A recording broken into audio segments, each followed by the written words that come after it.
Dennis put me in here. What a wonderful, happy, carefree childhood we had living in the parish. Those were innocent times that are lost forever, never to be found again. And it's lovely that they're held within the cover of this book. Can anybody here remember Canon Lee? If you can, well, I've gone out of Limerick 41 years. I lived in it for 27. But I have never actually worn a Kildare jersey or waved a white flag for Kildare. My children wear them, but I will be forever Limerick, and my memories include memories of my first communion in the parish. My mother looked up from the letter, her face a picture of excitement. Your dress is coming from the States. You'll be gorgeous. No one in the whole of Ireland will have a dress like it. You could say one thing for sure about my mother. She believed in miracles.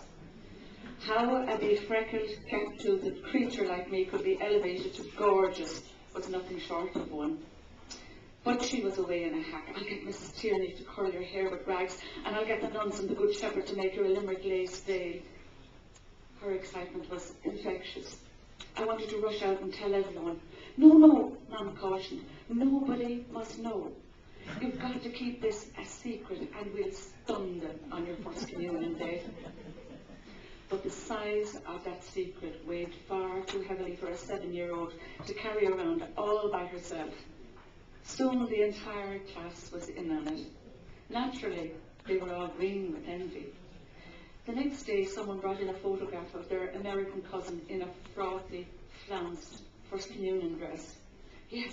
Yes, I believed that anybody could be gorgeous in such a creation.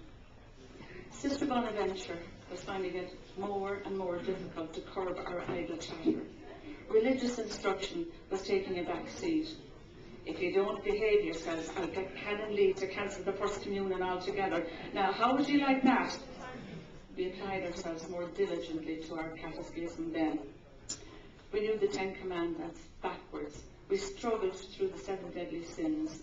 Sins in such high-flown language that we couldn't understand a word.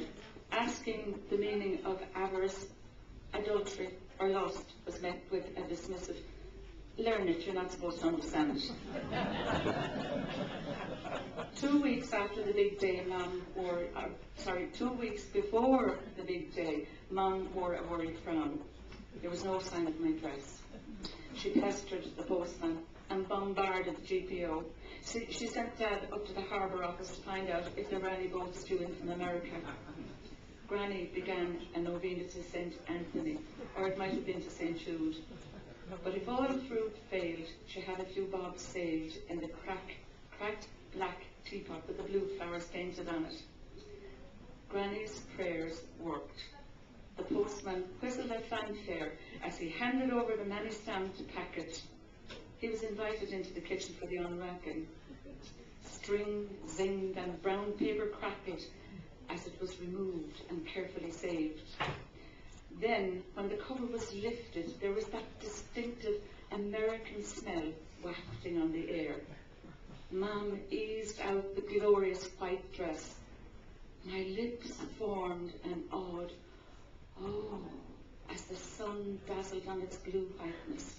I had never seen anything so exquisite. I reached out to touch it. "Don't!"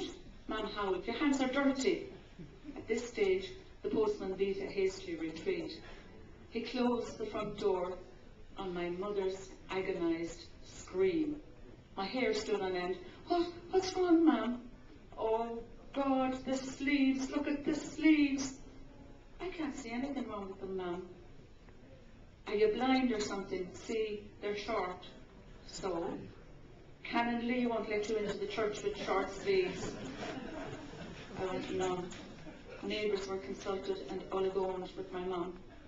They all agreed that short sleeves would not be tolerated in St. Mary's Church, and any attempted alteration would destroy the style of my dress.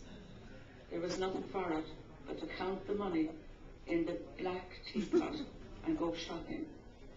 My first communion dress was a lank crepe de chine, long-sleeved, thing that I hated.